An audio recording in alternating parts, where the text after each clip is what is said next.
We refuse to read the writing on the wall. My 9/11 happened to me in 1975 in Lebanon when radical Islamists blew up my home, bringing it down, burying me under the rubble wounded.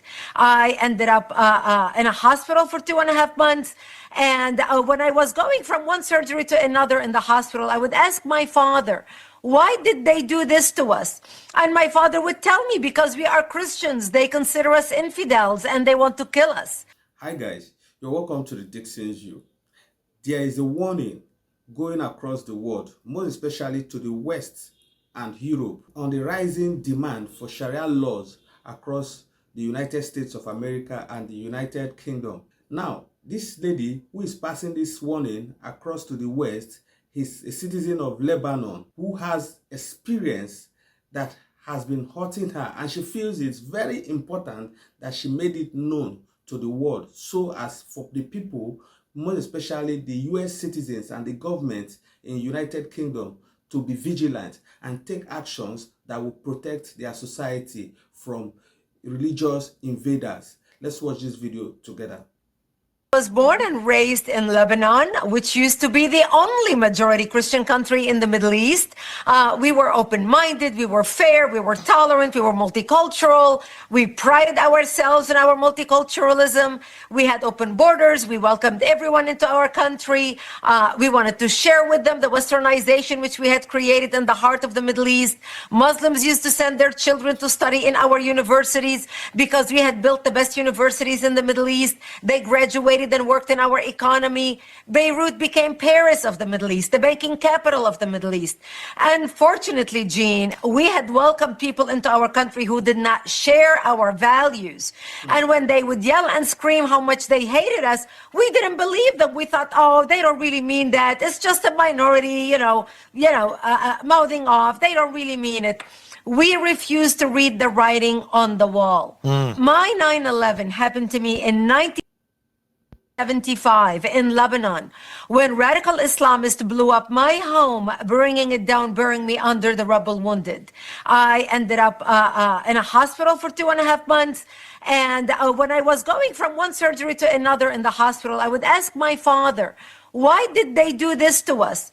And my father would tell me, because we are Christians, they consider us infidels and they want to kill us. So I learned since I was a 10-year-old little girl that I am wanted dead simply because I was born into the Christian faith and lived in a Christian town.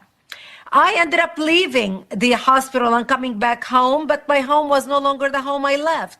I ended up living in a bomb shelter underground in an 8-by-10 room without electricity, without water, and very little food. And that's where I lived for the next 7 years of my life, from the age of 10 till the age of 17, robbed of my youth. And it's ironic that I'm sharing this story with you right now, because watching what's happening in Iran and Israel's invasion into southern Lebanon, I grew up in that security zone, which Israel now is back in. Right. Here we are, 30, 40 years later, 50 years later, and that's exactly where we are. This is what happens when people turn a blind eye to evil, thinking it's not going to happen to me. It's over there. Who cares what happens over there? Well, what happens over there no longer stays over there. It's now right here. The world has become smaller, and we are all engaged in this fight. It is now clear, whenever these religion extremists, most especially the Muslims, come into your country as minority seeking to live peacefully with you, that they have an ulterior motive which you can never dictate until it is mature enough for them to explode it. You can now see that it is very obvious that what is happening in America today is a plan that has been on track for several decades. Even what is happening in the United Kingdom today is something that has been on the track for decades and is gradually materializing to become a full-blown problem to that society. Look at what happened in Australia at the Bondi Beach. Who will ever believe that such things could ever happen? These are clear signs of what is ahead if time is not taken. And it's high time those in authority start taking up measures to prevent these things from coming into reality. It is very, very clear that they can learn from other people's experience, what is happening in other countries, and as such use that lesson to prevent it from happening or repeating itself in the West. Because failure to do this would amount to something that cannot be controlled or contained in the nearest future. So authorities should sit up and take these lessons that is being given across the world today from people who have had this experience and take actions that will nip this thing on the bud so that it doesn't happen in their countries.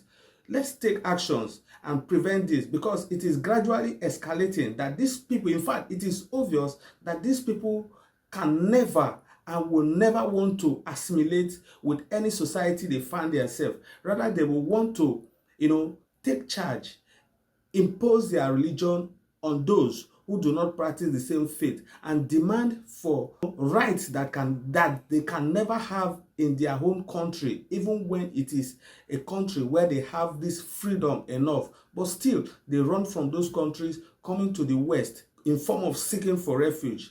And all of a sudden, they will start demanding for freedom of religion. From there, demanding for laws that is being practiced at their home country where they ran away from. It will be very, very important for authorities, those in government, to take this action and reject every form of demand for Sharia laws in this country so that their children will be on a safe side in the future.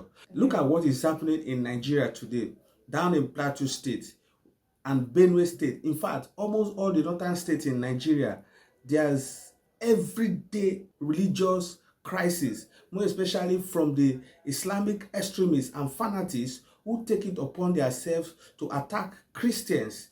And still yet, authorities neglect and take these things as if it is nothing. And it is gradually, increasing and rising every day. As at yesterday, there were numbers of people being killed in Plateau State in Nigeria. And today, who knows what will happen? Who even knows what will happen next, tomorrow, and upper days, in the coming days? So the authorities in these countries should take action that will prevent this thing from repeating itself on daily basis. Failure to do this, it could lead to a crisis that will go beyond the control of the authorities in these states. So let everybody sit up. Let those in government take it upon themselves to arrest these things, to arrest this situation before they escalate beyond control. We would really love to know what are your thoughts in the comment section. See you in our next video.